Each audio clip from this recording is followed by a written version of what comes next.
Hey everybody, welcome to a deep dive that I think is going to be especially useful if you're in construction or really any field where safety is top of mind. Yeah, we're talking about liquefied petroleum gas, or LPG for short. It's super common on job sites. Right, but as we all know, LPG can also be pretty dangerous if it's not handled correctly. Exactly. That's why we're diving into OSHA standard 1926.153. It covers all the nitty-gritty details you need to know to use and store LPGs safely. And a big thank you to Safety One Source for helping us make this deep dive happen. Absolutely. Safety One Source is a fantastic resource for practical safety information, and we're excited to be partnering with them today. So let's get right into it. Imagine a typical construction site. Lots going on, tight deadlines. Where does this OSHA standard tell us to start when it comes to LPG? What's that one thing that we absolutely have to get right? Well, the standard makes it crystal clear right from the start. Approved equipment. Every single piece of your LPG system, from the containers themselves to the tiniest valve or connector, needs to be OSHA approved. Okay, so no cutting corners, no grabbing whatever's handy. Yeah. It's all about checking those certifications, going to reputable suppliers, basically being super picky about what we're using. Exactly. Because with LPG, we're not dealing with just any old fuel.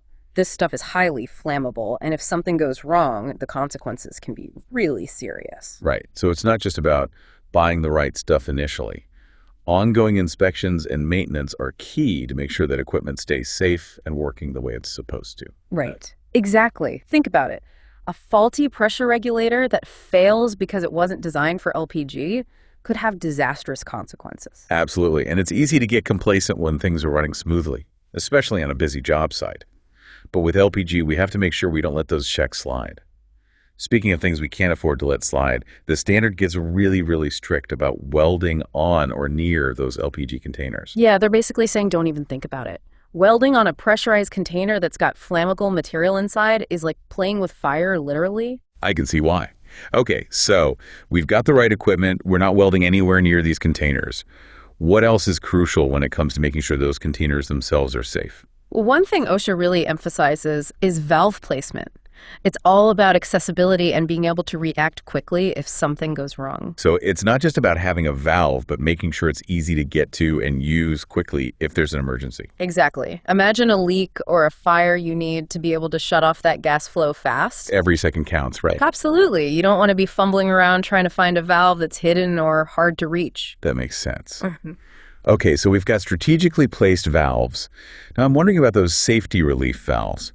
They seem like a really important backup system, like a pressure release valve on a cooker. Right. They're designed to vent that LPG safely into the open air if the pressure gets too high. So it's preventing a dangerous buildup that could lead to an explosion.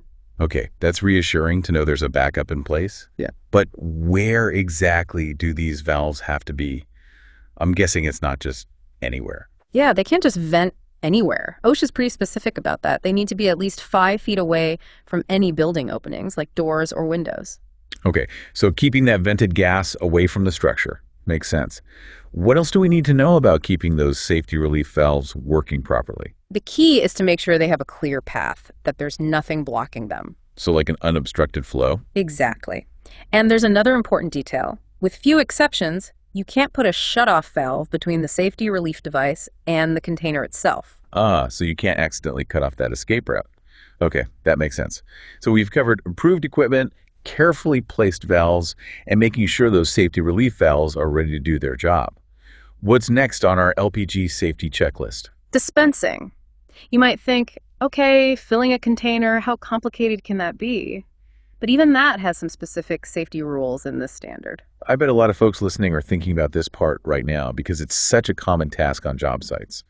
So what are some key things to keep in mind when we're filling up those LPG containers? Well, think about it. You're filling a container from a big storage tank. You need to be aware of your surroundings, and the standard spells that out.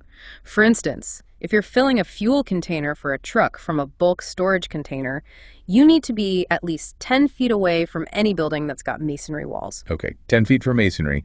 What about if the building is made of something else? Then that distance increases to 25 feet. So the type of building construction matters. Yeah. It all comes back to fire resistance, right? Exactly. Now, here's another thing, that 25-foot distance, it also applies to any building opening. Okay, so even if I'm farther away from the building itself, I still need to be 25 feet away from any doors or windows. Exactly. It's about making sure that potential gas leak doesn't find its way inside. They really thought of everything. What about those smaller portable containers? Are the rules the same for filling those up? Those actually require even more distance. You need to be at least 50 feet away from any building. 50 feet. So the smaller the container, the further away you need to be. I'm guessing that's because a spill is more likely? Exactly. And a spill with one of those smaller containers could create a dangerous vapor cloud pretty quickly, especially if it's too close to a building. Okay, so safe distances for dispensing, check. Now, something that's probably on a lot of people's minds, especially as we head into colder weather, is those LPG-powered heaters. You know, the salamanders that are pretty much a staple on construction sites. What does the standard have to say about those? Well, the first thing to remember is that any appliance using LPG, including those heaters, has to be an approved model. So no DIY heaters. Got it. But what if we have an existing appliance that uses a different type of gas? Can we convert it to run on LPG? It is possible, but it's not a simple switch. It has to be done properly, following strict guidelines. The appliance needs to be converted, adapted, and tested to make sure it can handle LPG safely. Okay, so if I'm going to convert an appliance, I better call in the pros. No cutting corners there. Now, what about where we're allowed to have all this equipment? Any rules about indoor versus outdoor use? The standard's pretty clear about storage. No storing LPG containers inside buildings, period. But when it comes to actually using the equipment, sometimes you need to use it inside, right? That makes sense. So it's not a blanket ban on indoor use, but there are safeguards in place. Exactly. And one of those safeguards is something called an excess flow valve. We've heard that term a couple of times. Remind me what those do and why they're so important for indoor use. Imagine you have a leak in a hose. An excess flow valve will automatically shut off the gas flow if there's a sudden surge, like what would happen with a break. So it's preventing a huge release of gas if something goes wrong. Exactly. It's like having an extra layer of protection. Okay, excess flow valves, got it. Now let's talk about the hoses and connections themselves. I mean, they seem like kind of small details, but I'm guessing they're pretty important for overall safety. You're right. The standard is super specific about these two. They have to be designed for high-pressure use, not just any old hose. So we're talking about heavy-duty stuff. What else do we need to be aware of when it comes to hoses? Length and placement matter a lot. Ideally, the hose should be as short as possible to reduce the chance of damage, but also long enough so it doesn't kink. So short enough for safety, long enough to avoid kinks. What about heat? I mean, some of this equipment gets pretty hot. That's a good point. You don't want those hoses running too close to heaters or anything else that generates a lot of heat. Damage from heat could be a big problem. Okay, so hoses durable, properly sized, and keep them away from the heat. Now let's get back to those heaters, especially portable ones like salamanders. What kind of safety features do they need to have? One of the big ones is an automatic shutoff device. Why is that so important? It prevents gas leaks if the flame goes out unexpectedly. The automatic shutoff detects if the flame goes out and cuts off the gas supply immediately. That's great. So it's like a fail-safe if something goes wrong. What about larger heaters? Any extra safety features for those? Yeah, they often have additional requirements like pilot lights or electrical ignition systems just to add more layers of safety. Okay, bigger heater, bigger safety measures, makes sense. What about placement? Where can these heaters be in relation to those LPG containers? Good question. The standard says that any heater that's not specifically designed to be attached to an LPG container has to be at least 6 feet away. Okay, so 6 feet is like a safe zone. I'm guessing there are some exceptions to that rule. What about heaters that are actually designed to be attached to a container? There are exceptions for those, but even then, they have to be designed so they don't expose the container to direct heat. Okay, so keeping those containers cool is really important. What about those really powerful blower and radiant type heaters? Those need even more caution. You can't point them directly at any LPG container within 20 feet. Wow, 20 feet. Yeah. So distance is key with those. Absolutely. It's all about managing that heat and making sure those containers don't get overheated. Now, we've talked a lot about using those containers safely, but what about storing them when they're not in use? I imagine there are rules for that too, right? Oh, absolutely. OSHA's got a whole section on storage of containers awaiting use, and the first rule is one we heard before. No storing those containers inside buildings, ever. Okay, so no matter what, those containers need to be outdoors. But I bet it's not as simple as just tossing them in the yard, right? You got it. There are specific requirements for how and where those containers need to be stored, and it all comes down to distance again. Okay, so tell me more about these distances. What are we looking at? Well, the standard has a whole table that lays out the required distances between those containers and any buildings, and the distances depend on how much those containers can hold. Oh, hold on. I thought we were talking about LPG, not how much they can hold. It's all about measuring the potential hazard. The distances are based on the total water capacity of the containers. Water capacity. Why water? It's just a way to standardize things. The more water a container could hold, the more LPG it could potentially hold, and therefore the bigger the risk. Okay, that makes sense. So more capacity, more distance. Can you give me some examples? Sure. If you're storing 500 pounds or less of LPG, you don't actually need any separation distance from a building. Okay, so smaller amounts are closer to a building. What about larger amounts? Well, if you're storing between 501 and 6,000 pounds, then you need at least 10 feet, and that distance keeps increasing as the amount of LPG goes up. So it's a sliding scale based on how much potential hazard there is. That makes sense. Now, what about those multi-container setups we were talking about? Any specific rules for storing those? Absolutely. For example, if you've got 2 or more heater container units on the same floor of an open area, those containers need to be at least 20 feet apart from each other. So even when they're not being used, those containers need their space.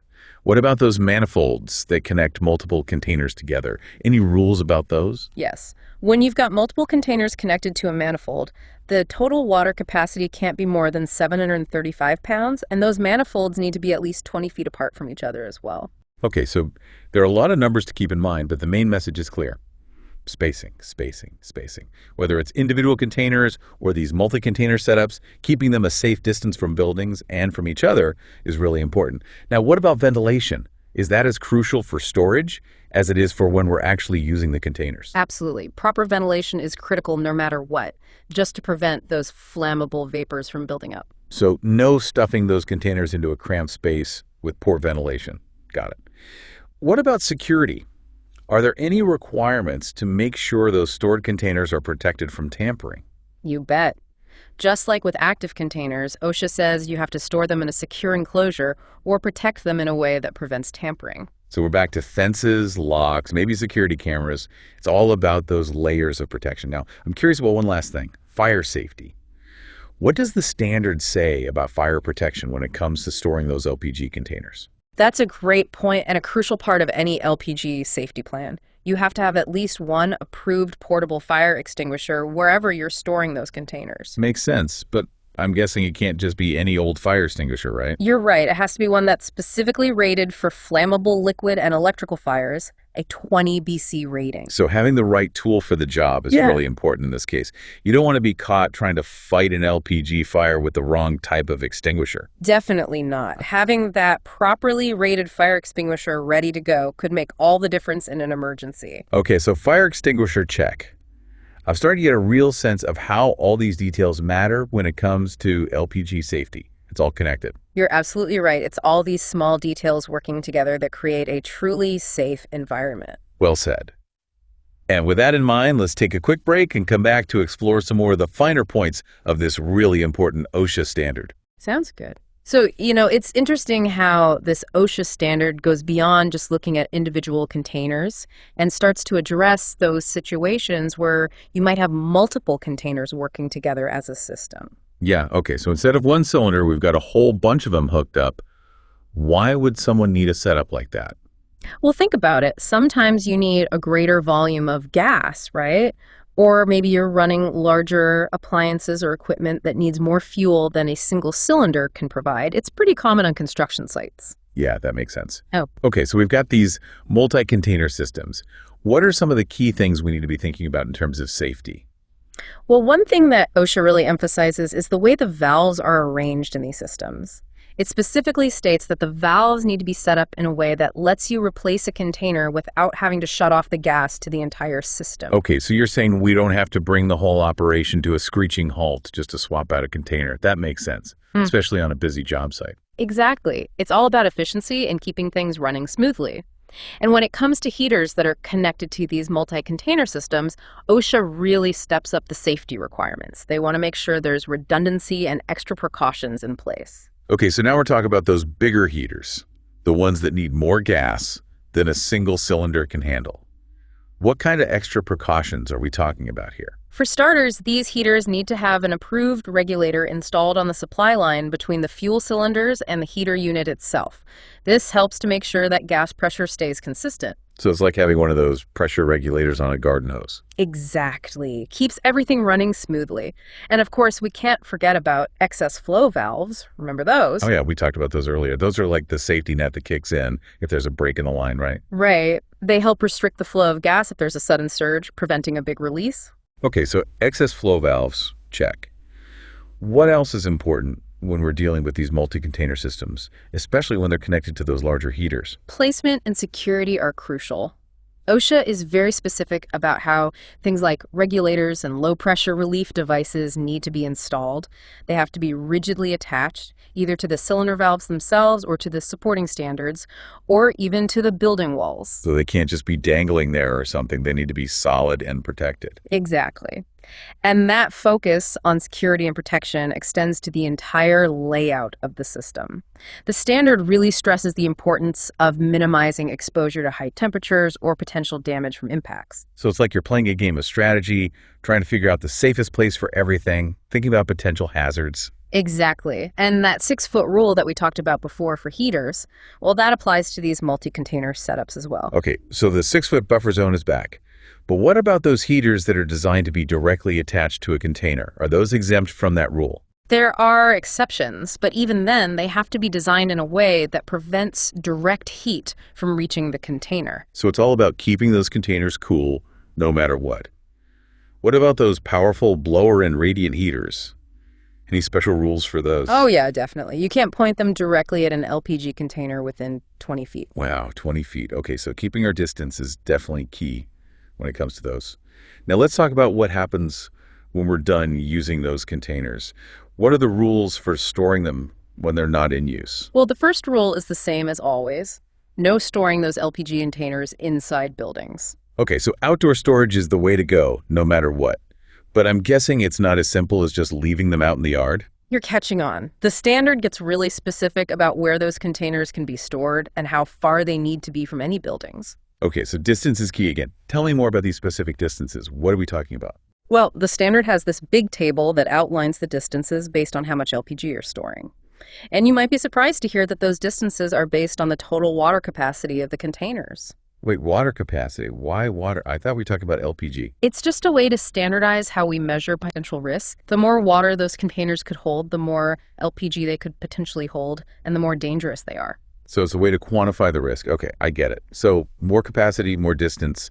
What are some examples of those distances? For example, if you're storing 500 pounds of LPG or less, you don't actually need any separation distance from a building. But if you're storing between 501 and 6,000 pounds, then you need at least 10 feet. And those distances keep going up as the amount of LPG increases. Okay, so it's all about scaling that distance based on the potential hazard. Makes sense. What about those multi-container setups? Are there specific rules for storing those too? You bet. If you've got 2 or more of those heater container units in an open area on the same floor, the containers need to be at least 20 feet apart from each other. So those containers still need their personal space, even when they're off duty. What about those manifolds? Are there spacing requirements for them as well when they're in storage? Definitely. When you're storing multiple containers that are connected to a manifold, the total water capacity can't be more than 735 pounds, and those manifolds have to be at least 20 feet apart too. Okay, so lots of numbers to remember, but the message is clear. Spacing is super important. Whether it's individual containers or those multi-container systems, keeping them a safe distance from buildings and each other is key. Now, what about ventilation? Is that as important for storage as it is for when we're actually using those containers? Ventilation is always important, whether those containers are in use or in storage. You never want those flammable vapors to build up. So don't cram those containers into some tiny, poorly ventilated space. Got it. Now, how about security? Any rules about protecting those stored containers from tampering? Absolutely. Just like with those active containers, the standard says those stored containers have to be in a secure enclosure or protected in some other way to prevent tampering. Okay, so back to those fences, locks, maybe even cameras. Layers of protection. What about fire protection? Are there any specific requirements for that when it comes to stored containers? That's a great question. The standard says that you have to have at least one approved portable fire extinguisher at any storage location for those LPG containers. Okay, so we need a fire extinguisher on hand, but I'm guessing it can't just be any fire extinguisher, right? You got it. It has to be the right type. It needs to be rated for flammable liquid and electrical fires, specifically a 20 BC rating. So having the right tool for the job is critical. You wouldn't want to try fighting an LPG fire with the wrong type of extinguisher. Exactly. Having that properly rated fire extinguisher ready to go could make all the difference. Okay, fire extinguisher, check. I'm really starting to appreciate how every single detail matters when it comes to LPG safety. It's all interconnected. I'm glad you're seeing that. And that's really what this OSHA standard is all about. It's about thinking ahead, anticipating those potential hazards, and putting the safeguards in place to prevent accidents. That's a great way to put it. It's about going beyond just checking boxes and really creating a culture of safety where everyone understands the risks and takes responsibility for preventing accidents. You got it. And that's something that we'll be talking more about when we come back for the final part of our deep dive into this OSHA standard. You know, it's really interesting to me how this whole OSHA standard, even with all the technical details, really boils down to a bigger picture, creating a culture of safety. Right, exactly. It's not just about memorizing rules. It's about making safety a habit, part of how everyone thinks and works. Yeah. We want people to feel like they can speak up if something seems off, no matter what their job is on the site. So it's about moving beyond those checklists and really making safety a core value, something that everyone buys into. Exactly. And that has to start at the top. Leaders need to make it clear that safety is the priority. No cutting corners. I love that safety is non-negotiable. It really sets the tone, right? No compromises when it comes to people's well-being. Right. When that message is clear, that's when you really see a difference. Fewer accidents, fewer close calls. Well said. Now, before we wrap up our deep dive into OSHA 1926.153, you mentioned earlier that this standard is really just a starting point when it comes to LPG safety. So what are some other things that our listeners can do to make sure they're on top of this stuff and creating those safe workplaces? Well, the first thing I always tell people is to go straight to the source. Read the full OSHA standard yourself. Don't just rely on summaries. Okay, so crack open that OSHA manual. What else? Another great resource is the National Propane Gas Association, or NPGA. They've got tons of information on LPG safety, from training materials to best practices. The BGA. Got it. Any other tips for staying up to date? Well, don't be afraid to call on the experts. Safety consultants can give you really specific guidance, help you develop a plan for your site. Yeah, sometimes it helps to have a second set of eyes, right? Make sure you're not missing anything. Exactly. Especially with something as important as safety. Well, we've covered a lot of ground today. From picking the right equipment and making sure those containers are safe to proper storage and those heaters that everyone's using. It's been a great deep dive. I hope our listeners have a better understanding of how to prevent those LPG accidents on their sites. I think they do. And a huge thank you to Safety One Source for helping us make this happen. They're doing some amazing work to make safety information clear and accessible for everyone. Absolutely. Couldn't have done it without them. And of course, thank you to all of our listeners for tuning in. We hope this deep dive was helpful and maybe even a little bit entertaining. It's been a pleasure. Remember, the more you know about safety, the better prepared you'll be. So keep learning, keep asking questions, and stay safe out there. Couldn't agree more. Until next time, happy diving.